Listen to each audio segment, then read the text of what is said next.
السلام علیکم دوستو، آج 14 اپریل 2022 ہے اور میں محمد اکمل خان اس ویڈیو کے تھرو آپ سے مخاطب ہوں۔ آج شام آپ کو پتہ ہے کہ DG ISPR جو ہیں میجر جنرل بابر افتخار، انہوں نے ایک پریس بریفنگ دی جو فارمیشن کمانڈرز کانفرنس کے حوالے سے تھی کہ اس کی کیا فائنڈنگز رہیں، کون سے پیشہ ورانہ امور اس میں زیر بحث آئے، اور جو ایک آج کل سوشل میڈیا پہ ایک مہم جاری ہے چیف آف آرمی اسٹاف کے خلاف یا افواج پاکستان کے خلاف، اس کے بارے میں انہوں نے بریف کیا اور لوگوں سے ریکویسٹ یہ کی میڈیا کے توسط سے کہ افواج پاکستان کی جو طاقت ہے، اصل قوت ہے، وہ کسی بھی افواج کی ان کی عوام ہوتی ہے، یعنی عوامی حمایت جو ہے اس کی اصل طاقت ہوتی ہے۔ اس لیے فوج کو متنازع نہ بنائیں بحیثیت ادارہ، اور فوج کو سیاست میں نہ گھسیٹیں۔ اور انہوں نے نیوٹرل والے سوال پر بھی ایک جواب دیا کہ ہم اس کو بہتر لفظ سے ریپلیس کر لیں کہ ہم اپولیٹیکل ہیں۔ اپولیٹیکل کا مطلب ہے غیر سیاسی ہیں، یعنی سیاست میں کسی بھی قسم کی مداخلت پہ افواج پاکستان جو ہیں بحیثیت ادارہ اب یقین نہیں رکھتی ہیں، اور یہ ہم اپنے عمل سے بھی ثابت کر رہے ہیں۔ اس کی انہوں نے کچھ مثالیں بھی دیں، لیکن یہ ہمارے کنسرن ٹاپک نہیں ہے۔ جو انہوں نے آج بریفنگ دی اور اس کے بعد انہوں نے کوشچن آنسر کا سیشن اوپن کر دیا، 2-3-4 منٹ کی ان کی بریفنگ تھی، اور اس کے بعد مستقل سوالات کا سلسلہ جاری رہا، اور ہر قسمی سوال کے لیے انہوں نے آج کل کی جو صورتحال ہے ملک میں تحریک عدم اعتماد کے حوالے سے، اور تحریک عدم اعتماد کی کامیابی کے بعد جو حکومت تبدیل ہوئی ہے اس کے حوالے سے، اس ساری صورتحال پہ بھی انہوں نے سیر حاصل گفتگو کی، ہر طرح کے سوالات کے جوابات دیے۔ آج کی جو پریس کانفرنس ہے اس کے بارے میں میری ذاتی رائے تو یہ ہے کہ اس کی کوئی ضرورت نہیں تھی۔ شاید اس نے بدقسمتی سے پہلے سے ہی منتشر قوم کو، یا جو ایک انتشار ہے، جو ایک کیوس ہے اس وقت، ایک پولیٹیکل جو ٹرموائل ہے ملک میں، اس میں ایک نئی ڈیبیٹ کو کھڑا کر دیا ہے۔ یعنی کچھ سوالات کے جوابات اس طرح کے آئے ہیں کہ اس کو ٹوسٹ کر کے اب ٹکرز کی صورت میں میڈیا چلا رہا ہے، اور ہر کوئی اپنی خواہش کو خبر بنا کے پیش کرتا ہے، اور یہ DG ISPR سے زیادہ یا افواج پاکستان کے ادارے سے زیادہ اس بات کو کوئی نہیں سمجھ سکتا کہ 5th جنریشن وارفیئر جو ہے اس میں کس طرح سے خبروں کو یا باتوں کو یا بیان کو استعمال کیا جاتا ہے۔ بدقسمتی سے یہ اسی طرح استعمال ہو رہا ہے۔ تو میں نے ساری پریس بریفنگ کو سننے کے بعد جو نتائج اخذ کیے، ان میں چیدہ پوائنٹس کے اوپر میں اپنا جو تبصرہ ہے اور جو حقائق ہیں ان کی کورس کریکشن کے لیے یہ ویڈیو بنانا ضروری سمجھا میں نے۔ اس پہ اس سے جو میجر سوال ہوا، جس کے اوپر سب سے زیادہ اس وقت لے دے ہو رہی ہے، اور جس کو میڈیا نے اس طرح رپورٹ کیا، ان کے کہنے کا مطلب کیا تھا، لیکن انہوں نے ایک ایسا لوز بال دیا ہے کہ جس کے اوپر اب بحث جو ہے وہ شاید اگلے کئی دنوں میں چلے، اور یہ خدا نخواستہ صورتحال میں بہت زیادہ گرما گرمی آ سکتی ہے اگر عمران خان صاحب نے بھی اس لوز بال پہ کوئی چھکا لگانے کی کوشش کی۔ اور عمران خان صاحب سے کوئی بعید نہیں ہے، کیونکہ وہ سوچتے ہوئے کم ہی بولتے ہیں، بولتے ہوئے کم ہی سوچتے ہیں۔ جیسا کہ پشاور کے جلسے میں بھی انہوں نے ایک بات کی جس سے میرا شاید شدید اختلاف ہے ذہنی طور پر، کہ اس طرح کی بات وزیر اعظم کے اسٹیچر کے بندے کو شاید جلسوں میں نہیں کرنی چاہیے۔ جیسا کہ انہوں نے کل کہا کہ کچھ خوف خدا کریں، آپ نے چوروں کو مسلط کیا ہے، اور یہ لوگ آپ کے ایٹمی ہتھیاروں کی جو ہے وہ حفاظت کر سکیں گے یا نہیں کر سکیں گے۔ بہرحال اس طرح کی بات کسی سیاسی پارٹی کے حوالے سے یا کسی بھی مخالف کے حوالے سے نہیں کرنی چاہیے تھی۔ یہ میری ذاتی رائے ہے ان کی کل کی بات پہ، جو مجھے لگا کہ یہ غیر مناسب تھی۔ اور یہ سوال یہاں پر بھی پوچھا گیا، DG ISPR سے بھی پوچھا گیا اس کے بارے میں کہ جی عمران خان صاحب ایسے کہہ رہے ہیں، تو انہوں نے ظاہر ہے فارمل جواب دینا تھا، وہ حکومت کا ایک ادارہ ہے، اور انہوں نے وہی جواب دیا کہ جی ساری پولیٹیکل پارٹیز جو ہیں ماضی میں بھی اس پروگرام کو، ایٹمی پروگرام کو جو ہے سب نے ایمانداری سے آگے بڑھایا ہے، اور یہ محفوظ ہاتھوں میں وغیرہ وغیرہ۔ تو اس کے اوپر لیکن جو ایک کویشچن کو انہوں نے آنسر کیا، بلکہ 2-3 ایسے سوالات ہیں جو انہوں نے آنسر کیا، تو کچھ کو تو ٹوسٹ کر دیا گیا فیکٹس کو، اور کچھ جو ہیں وہ مطلب ان کے آنسرز ایسے ہیں کہ جن میں سے مزید سوالات نے جنم لے لیا ہے، اور اس پر ڈیبیٹ جاری رہے گی۔ میں صرف وہی 2-3 پوائنٹس آپ کے سامنے رکھتا ہوں، اور آخر میں اس پہ اپنا تجزیہ، اپنا تبصرہ پیش کر دیتا ہوں۔ ایک سوال کیا گیا ان سے کہ امریکہ نے جو اڈے مانگے تھے اور عمران خان صاحب نے جو ایبسولوٹلی ناٹ کہا تھا وہ اس بیانیے کو لے کے اپنی مہم چلا رہے ہیں، تو یہ ایبسولوٹلی ناٹ کہنے پہ ان کو نکالا گیا وغیرہ وغیرہ. تو انہوں نے اس کا جواب وہی دیا کہ جی عمران خان صاحب نے، وزیر اعظم نے ایک انٹرویو کے دوران ایسا کہا تھا، اور وہ سوال کے جواب میں کہا تھا کہ جو اینکر تھا اس نے کوشچن یہ کیا تھا کہ آیا اگر پاکستان سے امریکہ جو ہے وہ سی آئی اے کے خفیہ آپریشنز کے لیے، ڈرون اٹیکس کے لیے انسائڈ افغانستان اگر اڈے مانگتا ہے تو کیا وہ فضائی اڈے جو ہیں، ہوائی اڈے جو ہیں امریکہ کو دیے جائیں گے، ایئر بیسز، یا نہیں دیے جائیں گے؟ تو عمران خان صاحب نے اس پہ ایبسولوٹلی ناٹ کہا تھا. کوئی یہ نہیں تھا، یہ کوئی بیان نہیں تھا کہ امریکہ نے اڈے مانگے ہیں اور ہم نے ان کو ایبسولوٹلی ناٹ کہہ دیا ہے. سوال یہ تھا کہ اگر وہ مانگیں تو آپ دیں گے؟ تو انہوں نے کہا تھا ایبسولوٹلی ناٹ. یہی D G I S P R نے کہا، اور ساتھ انہوں نے جو ایک فردر اس کی وضاحت کرنا چاہیے، جس کے بعد ایک جو ہے آپ کو پتہ ہے خواہش کو خبر بنانے والے میڈیا ہاؤسز جو ہیں وہ اس کو ٹوسٹ بڑی آرام سے دے دیتے ہیں اور حقائق کو ڈسٹارٹ کر دیتے ہیں. اب وہ سارے یہ کہہ رہے ہیں کہ امریکہ نے اڈے مانگے ہی نہیں تو ایبسولوٹلی ناٹ کیسے کہہ دیا. یہ تو عمران خان صاحب ایک پولیٹیکل بیانیہ بنا رہے ہیں. خیر، لوگوں کو پتہ ہے ساری بات کا، یہ جتنا مرضی لوگوں کو گمراہ کرنے کی کوشش کریں، لوگوں کو حقیقت پتہ ہے، اور حقیقت یہی ہے کہ انہوں نے انٹرویو کے دوران ایسا کہا تھا. لیکن اس کے پیچھے کچھ نہ کچھ حقائق ضرور تھے، ایسا نہیں ہے کہ اس کے پیچھے کچھ حقائق نہیں تھے. مطلب اس کو ایبسولوٹلی اس کو رد نہیں کیا جا سکتا ساری بات کو، کیونکہ اڈوں کی جو بات چیت ہے، ہوائی اڈوں کی جو بات چیت ہے، اس میں تعطل گزشتہ برس مئی جون میں آ گیا تھا. یہ نیو یارک ٹائمز لکھتا ہے کہ لاسٹ ایئر یعنی 2021 کے مئی جون میں اس میں تعطل آ گیا تھا. اس پہ پہلے بات چیت ہو رہی تھی لیکن اس کے بعد یہ تعطل آ گیا، ختم ہو گئی بات چیت. اسی طرح ڈان کے جو ایک رپورٹر ہیں انور اقبال صاحب، واشنگٹن میں ان کے نمائندے ہیں ڈان اخبار کے اور ٹی وی کے، انہوں نے بھی لکھا تھا کہ امریکی اہلکاروں نے غیر اعلانیہ پاکستان کے چکر لگائے ہیں اور اس پہ بات چیت ہوتی رہی ہے. اور انہوں نے بھی یہ مئی جون میں ہی لکھا تھا، مئی 2021 میں بلکہ انہوں نے لکھا تھا اسٹوری میں اپنی ڈان کی کہ اب اس میں تعطل آ گیا اس سارے پروسیس میں. اور اسی طرح شاہ محمود قریشی صاحب نے بھی اسمبلی فلور پہ لاسٹ ایئر جون میں کہا تھا کہ اڈے نہیں دیں گے امریکہ کو. ٹھیک ہے، تو کچھ نہ کچھ تھا جس کا دھواں اٹھتا رہا، اور ایسا نہیں ہے کہ اس پہ کوئی بات ہی نہیں ہوئی کبھی یا کوئی خواہش کا اظہار نہیں ہوا. اس پہ ہو سکتا ہے کوئی فارمل ڈیمانڈ نہ آئی ہو لیکن اس پہ بات چیت ضرور چلی ہے، یہ طے ہے. بہرحال تو یہ ایک بات ہو گئی. دوسرا ایک سوال جس کو بہت ٹوسٹ کر کے پیش کیا گیا، وہ شریف برادران کے ہاتھ میں ہے سارا میڈیا، ہمیشہ سے ہاتھ میں ہے، یہ ہر بندہ جانتا ہے، لہٰذا وہ فیکٹس کو ٹوسٹ کر کے ان کے حق میں بڑے آرام سے بال پھینک دیتے ہیں تاکہ لوگوں کو گمراہ کیا جا سکے. ایک سوال یہ تھا کہ پولیٹیکل انسٹیبلٹی جو ہے، D G I S P R سے یہ کوشچن کیا کسی رپورٹر نے کہ پولیٹیکل انسٹیبلٹی جو ہے that leads to economic instability, اور اکنامک انسٹیبلٹی سے یعنی معاشی جو عدم استحکام ہے اس سے ہماری جو عسکری عدم استحکام ہے یا دفاعی عدم استحکام ہے وہ بھی پیدا ہو جاتا ہے. تو اس سارے ٹرموائل کی وجہ سے، اس سارا جو اس وقت یہ ایک سیاسی عدم استحکام ہے، اس کی وجہ سے مطلب ہے کیا اثرات مرتب ہو سکتے ہیں. تو انہوں نے اس پہ یہی ایک جیسے ایک نارمل تبصرہ کرنا چاہیے تھا، انہوں نے تبصرہ کیا کہ جی معیشت پہ اس کے ظاہر ہے برے اثرات ہوتے ہیں. آپ دیکھیں ایک مہینہ صورتحال دگرگوں رہی تو اس کی وجہ سے انسٹیبلٹی ہوئی، اور جیسے ہی ذرا اسٹیبلٹی آئی ہے یعنی معاملات دوبارہ سے نارملائز ہوئے ہیں، حکومت ایک آ گئی ہے، تو معیشت جو ہے دوبارہ اسٹیبل نظر آ رہی ہے، ہماری اسٹاک ایکسچینج بھی بڑھ رہی ہے دوبارہ سے، اور ڈالر کا ریٹ بھی نیچے آ رہا ہے. تو یہاں میں مطلب ہے ان کی رائے سے بالکل متفق ہوں. انسٹیبلٹی تھی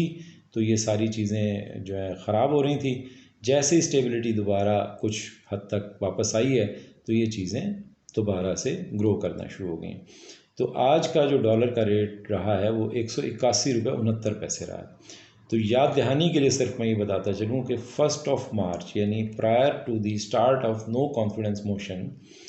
8 اپریل کو پیش ہوئی، 8 مارچ کو 2022 میں یہ پیش ہوئی عدم اعتماد کی جو تحریک ہے. تو اس سے پہلے صرف 7 دن پہلے 1 مارچ کا جو ڈالر کا ریٹ ہے وہ 177.5 1.41 تھا، 177 روپے کا ڈالر تھا پاکستان میں، جو ابھی 188 تک گیا، 190 تک بھی ایک دن گیا لیکن واپس 188 تک آ گیا تھا،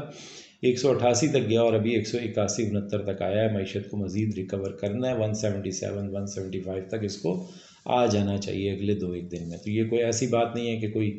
شہباز شریف صاحب کی حکومت آئی ہے تو معیشت بڑی ریکور ہو گئی ہے تو ڈالر کا ریٹ نیچے آ گیا۔ یہ صرف پولیٹیکل سٹیبلٹی کی وجہ سے ہوا ہے کہ ایک ٹرموائل تھا، ایک عدم استحکام تھا، لوگوں کو پتہ نہیں چل رہا تھا کیا اس کا نتیجہ نکلے گا۔ تو جیسے ہی ایک حکومت ان پلیس ہوئی ہے تو یہ چیزیں واپس ہونا شروع ہو گئیں۔ انہوں نے بھی اس سوال کا اتنا ہی جواب دیا، اس سے زیادہ کوئی جواب نہیں دیا۔ اور جس طرح سے یہ پیش کیا جا رہا ہے کہ جی نئی حکومت آ گئی ہے تو بس اس سے پتہ نہیں معیشت جو ہے مضبوط ہو گئی ہے، DGI-SPR نے ایسا کچھ کہہ دیا ہے، ایسا انہوں نے کچھ نہیں کہا۔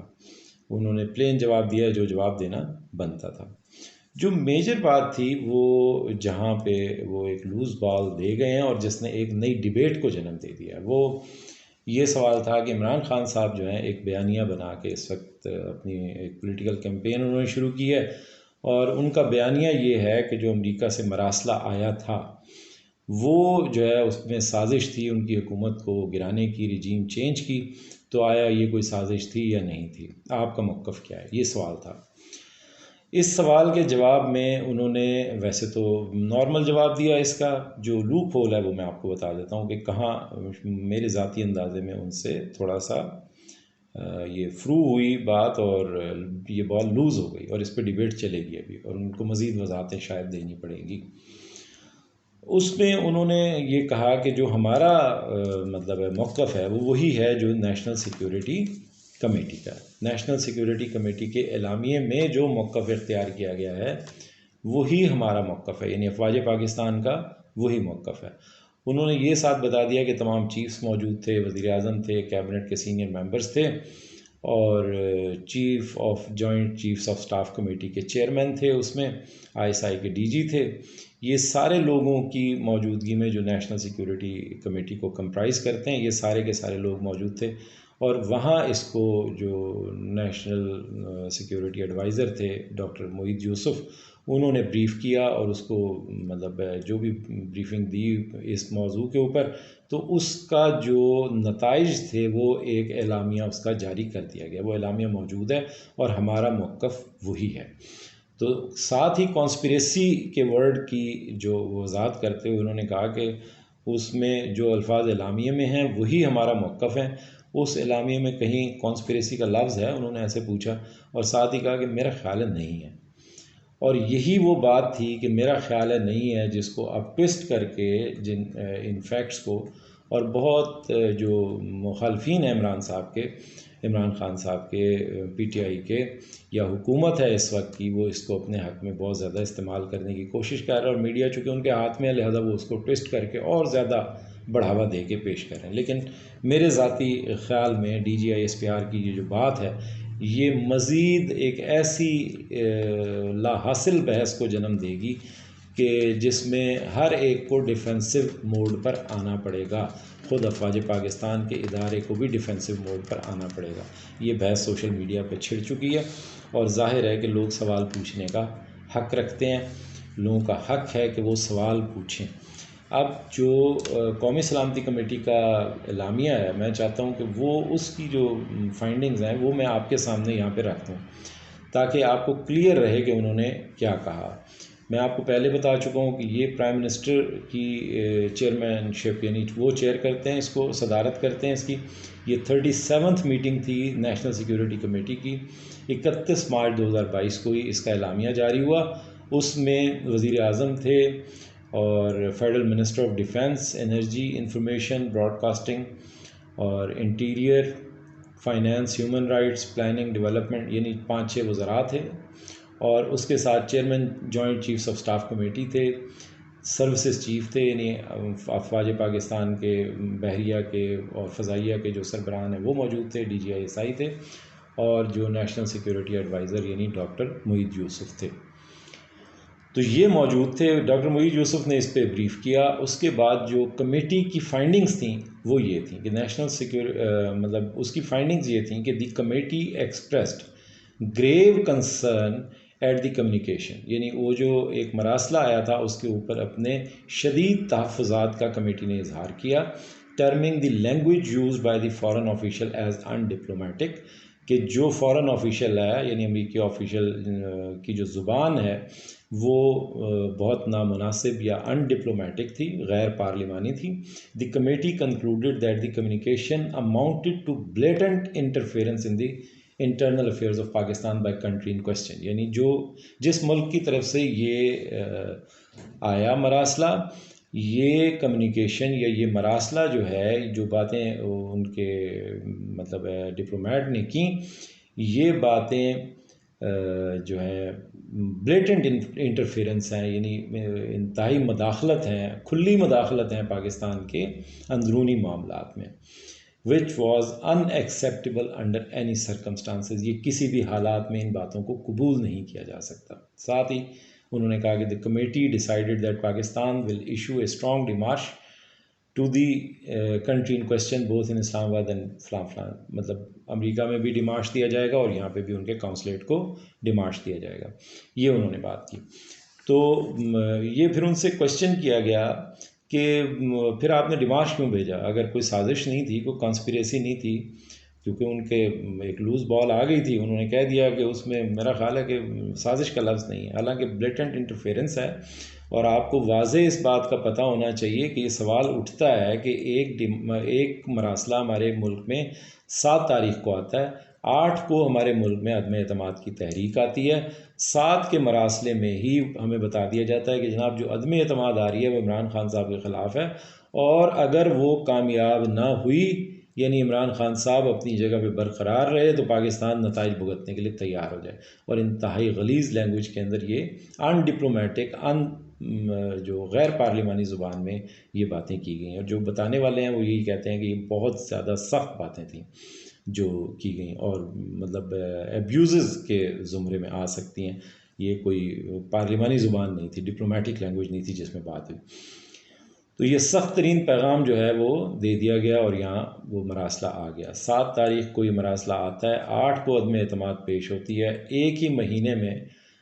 پتہ نہیں وہ کون سے فرشتے اترتے ہیں عمران خان صاحب کے اتحادیوں پہ بھی، اور ان کے ساتھ جو ان کے اپنی جماعت کے لوگ ہیں کہ 20 22 28 لوگ ڈیفیکٹ کر جاتے ہیں، اتحادی چھوڑ جاتے ہیں، اور 8 تاریخ کو عدم اعتماد آتی ہے، 8 مارچ 2022 کو، اور 10 اپریل 2022 تک ہر طرح سے باندھ بوند کے عمران خان صاحب کو گھر بھیج دیا جاتا ہے۔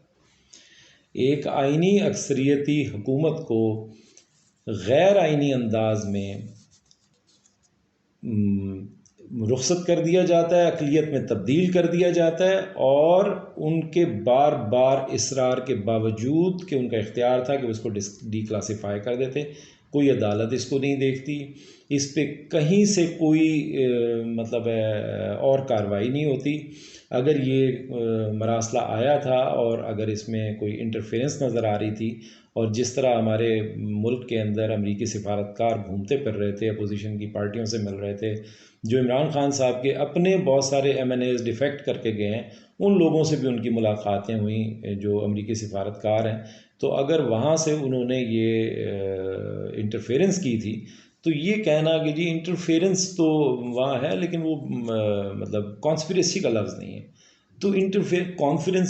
کانسپریسی کوئی ایسا تو نہیں ہو سکتا تھا نا کہ کوئی جو بائیڈن صاحب بیٹھ کے ایک میٹنگ بلاتے، اس کے باقاعدہ نوٹس لیے جاتے اور پھر بھیجا جاتا، بتایا جاتا جناب ہم وہاں پہ اس طرح لوگوں کو انگیج کر رہے ہیں آپ کے ملک میں، اور یہ ہم سازش کر رہے ہیں، وہ لکھا ہوا بھیجتے تو آپ اس کو سازش مانتے۔ یعنی ایک چیز عدم اعتماد پیش ہونے سے ایک دن پہلے آپ کے پاس مراسلہ آ رہا ہے جو آپ کو بتا رہا ہے کہ یہ عدم اعتماد ہونے جا رہی ہے، اور یہ کامیاب ہوئی تو اس کے نتائج یہ ہوں گے، اور یہ اگر ناکام ہوتی ہے تو اس کے نتائج بھگتنے کے لیے آپ تیار ہو جائیں، وغیرہ وغیرہ۔ تو اتنی ان ڈپلومیٹک لینگویج یوز ہوئی، آپ اس کو یہ نہیں مانتے کہ یہ سازش تھی، ٹھیک ہے؟ تو پوری پاکستانی قوم اس کو سازش مانتی ہے، اور اب خدا نہ خواستہ پیپل آر چارجڈ، لوگ غصے میں ہیں ظاہر ہے، اور لوگ دکھ میں ہیں، لوگ پیپل فیل بیٹریڈ، ڈس اپوائنٹڈ کہ یہ کس طرح ہماری حکومت کو اس طرح چلتا کر دیا گیا، اور ان لوگوں کے حوالے کر دیا گیا جن کے اوپر ابھی اربوں روپے کے جو ہے نا منی لانڈرنگ کے کیسز ہیں۔ جس دن ان پہ عدم اعتماد جس دن ان کو وزیر اعظم کا اوتھ دیا گیا ہے اسی دن ان کی مطلب ہے وہ ضمانت پہ رہا ہیں، اس دن ان پہ فرد جرم عائد ہونی تھی. تو اس ساری صورتحال میں سوالات تو اٹھیں گے. ایسا نہیں ہو سکتا کہ لوگ خاموشی اختیار کر جائیں، اور لوگوں کو کوئی اس طرح سے نہیں ڈرا سکتا کہ وہ سوال اٹھائیں گے تو پتہ نہیں وہ کوئی اداروں کی تضحیق کر رہے ہیں، توہین کر رہے ہیں. ہرگز نہیں کر رہے. لوگ اپنی افواج سے محبت کرتے ہیں، بہت زیادہ محبت کرتے ہیں، لیکن اسٹیبلشمنٹ کے فیصلوں سے لوگ اختلاف کرتے ہیں، کرنے کا حق رکھتے ہیں اگر ان کو کوئی بات سمجھ نہ آئے تو اس پہ اب ایک نئی بحث چھڑ گئی ہے. اب عمران خان صاحب کا جلسہ ہے. آپ کو پتہ ہے عمران خان صاحب جو ہیں وہ بہت جس کو کہتے ہیں ضرورت سے زیادہ بہادر ہیں. تو وہ اکثر اوقات یہ سوچتے نہیں ہیں کہ کسی چیز کے کانسیکوینسز کیا ہو سکتے ہیں. عوامی حمایت ان کی سائڈ پہ کھڑی ہے، اور اس ماسو لیول پہ کھڑی ہے کہ شاید جو ہے وہ کوئی گھبرا بھی جائے، سارے گھبرا جائیں اس سے آخر کار. تو اس لیے یہ بہت ضروری تھا اس وقت کہ شاید جو مقتدر حلقے ہیں، اصل مقتدر حلقے ہیں، وہ چاہے مانے یا نہ مانے، لیکن جو اصل مقتدر حلقے ہیں شاید ان کے لیے وزڈم کی بات یہی تھی، عقل کی بات یہی تھی کہ وہ سب کو بٹھا کے اس وقت ایک فری اینڈ فیئر الیکشن کو پاسبل بناتے ہیں. ٹھیک ہے، ایک free and fair technology based election کو پاسبل بناتے، اور پھر جو عوام کی نمائندہ حکومت آتی، چاہے مولانا فضل الرحمان جی جاتے ہماری بلا سے، کیا مسئلہ تھا اس میں. تو اگر انہیں بھی عوام کی حمایت حاصل ہوتی تو بسم اللہ ان کے حوالے حکومت کر دی جاتی، تو کسی کو کوئی اعتراض نہیں رہتا. لیکن جس طرح کا ماحول ابھی بن گیا ہے پی ٹی آئی کے استعفوں کے بعد، آج استعفے بھی انہوں نے منظور کر لیے ہیں ان کے ڈپٹی اسپیکر نے، اور یہ طے ہو گیا ہے کہ وہ اسمبلی سے باہر ہی ہوں گے.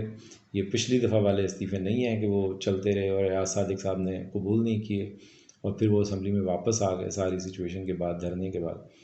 تو اس لیے اب سچویشن بالکل ڈفرینٹ ہے، اور خدا نہ خواستہ یہ بھی کسی بھی طرح کے تصادم کی طرف جا سکتی ہے. تو اس کی ہینڈلنگ بہت ضروری ہے اور بہت عقل مندی کے ساتھ ضروری ہے. تو میں نہیں سمجھتا کہ یہ اس طرح کی کسی پریس بریفنگ کی ضرورت تھی، جس میں سے بجائے اس کے کہ کچھ معاملہ کول ڈاؤن ہوتا، الٹا جو ہے اس میں سے سوالات بہت زیادہ جو ہے وہ کھڑے ہو گئے ہیں. تو دیکھتے ہیں اب عمران خان صاحب پرسوں تقریر کریں گے یا ان کا کوئی رد عمل باقاعدہ باضابطہ ان کی طرف سے آتا ہے تو تقریر میں ہی رد عمل دیں گے. میرا خیال ہے اس سے پہلے رد عمل نہیں دیں گے. تو جب وہ رد عمل آئے گا تو پھر اس رد عمل کے کئی رد عمل آئیں گے. بظاہر تو یہی نظر آ رہا ہے، کیونکہ کوئی ہوش کا مظاہرہ کسی طرف سے بھی نہیں ہو رہا، نہ پی ٹی آئی کی طرف سے ظاہر ہو رہا ہے، کیونکہ ان کو تکلیف ہے اور ہونی چاہیے کہ ان کی آئینی اکثریت کو کیسے اقلیت میں راتوں رات تبدیل کر دیا گیا. اور ان کے پاس انفارمیشن بھی ہوگی، ہم سے کہیں زیادہ ہوگی. D G I S P R سے بھی زیادہ انفارمیشن ان کے پاس ہوگی. D G I S P R صاحب نے تو کہا نا جی میں اس میٹنگ میں چونکہ شریک نہیں تھا لہٰذا مجھے تو پتہ نہیں ہے کہ وہاں پہ کیا باتیں ہوئیں، میرے سامنے تو صرف وہ جو اعلامیہ ہے وہ ہے اور وہی ہمارا موقف ہے. تو اس کے نوٹس بھی انہوں نے نہیں دیکھے، وہ کہتے ہیں وہ بھی کلاسیفائڈ ہیں جو نوٹس لیے گئے اس میٹنگ میں جو نیشنل سیکیورٹی کمیٹی کی میٹنگ تھی. بہر دیکھتے ہیں عمران خان صاحب کی تقریر کے بعد جو ہے اس پہ مزید جو کوئی اپڈیٹ ہوگی وہ دیکھتے ہیں کہ کیا بنتا ہے. اللہ تعالیٰ پاکستان کی حفاظت فرمائے اور کسی بھی طرح کے انتشار سے اس کو محفوظ فرمائے. Thank you very much. اپنا بہت خیال رکھیے گا.